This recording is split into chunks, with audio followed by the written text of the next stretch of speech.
कहीं पान करू ना स्वर्ग रे गोटे अमृत बोली द्रव्य अच्छी शुणीच ना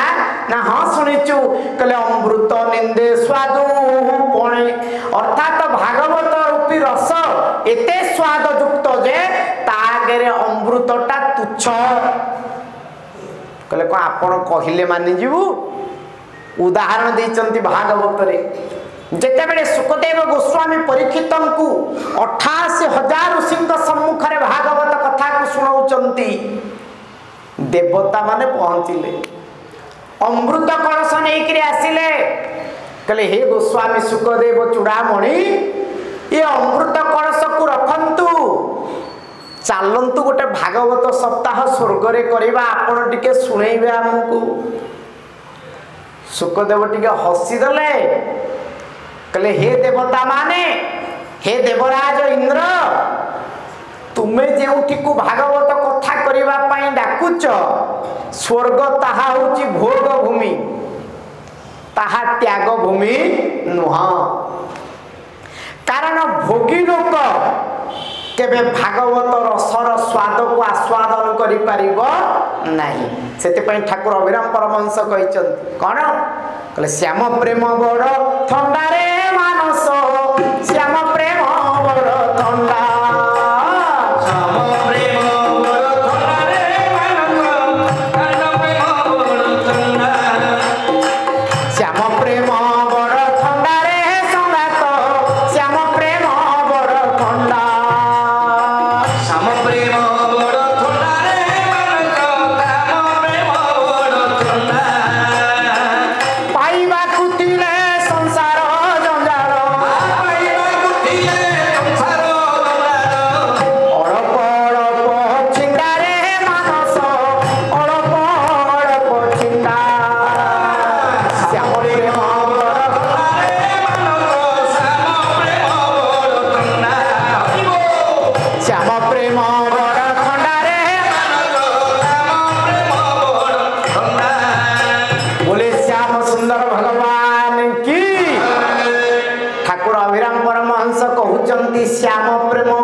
से लोक पाइब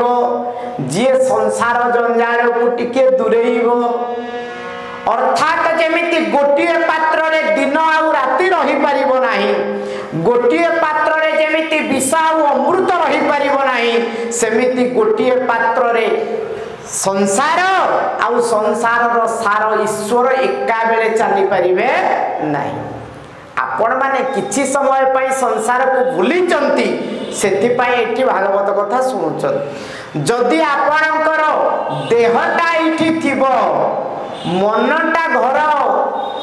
टीवी रे चालुथिबा सीरियल रे लागि थबो ताहले भागवत कथा आपण को आनंद देई परिबो नाही तेणु कहिले सुखदेव गोस्वामी हे देवराज इंद्र देवता सकल मर्त्य रे त्याग एवं एई त्यागर फल स्वरूप जने स्वर्ग रे भोग करे तेणु भोग भूमि रे भागवत कथा ही परिबो नाही व्यासदेव तो बढ़िया कथा कहिले करे स्वर्गे सत्ये च कैलासे वैकुंठे नास्त्य रस अतः पिबन्तु सद्भाग्या मां मां मुंच कहिरची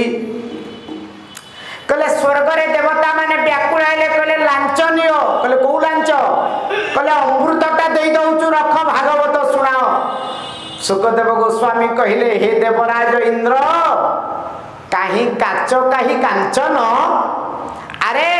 तमे भागवत को कोन तम अमृत ठारू अधिक बोली विचार करूच अरे तुमर अमृत पीले जणे अमर हबो किंतु ये भागवत अमृत को जे पान करिवो से जीवन मुक्त ही जीव बोलिए भागवत भगवान की तेणु देवता मान को ये भागवत मिली परिबोनी कहले स्वर्गे सत्य च कैलासे सत्य लोक रे ब्रह्मा सुनिबा को चाहुचंती किंतु तांको आज पर्यंत सुनेबा लोक मिली नांती कैलाश रे निजे शिव जी परम वैष्णव सी कहउचंती किए केते पैसा नउ मते टिके भागवत सुनै दियंता भला आज पर्यंत भगवान शिव को मध्य भागवत कथा सुनिबार सुजोग मिलिनी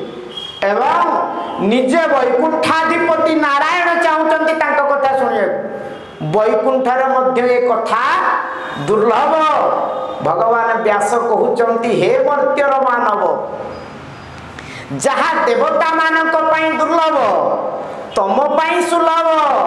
जदि कोठी भागवत कथा सुनिबार सुजोग मिलुची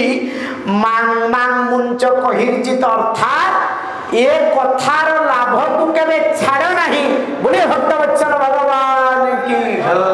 आपण भावंतुनी आपणकर किछि कम भाग्य नुह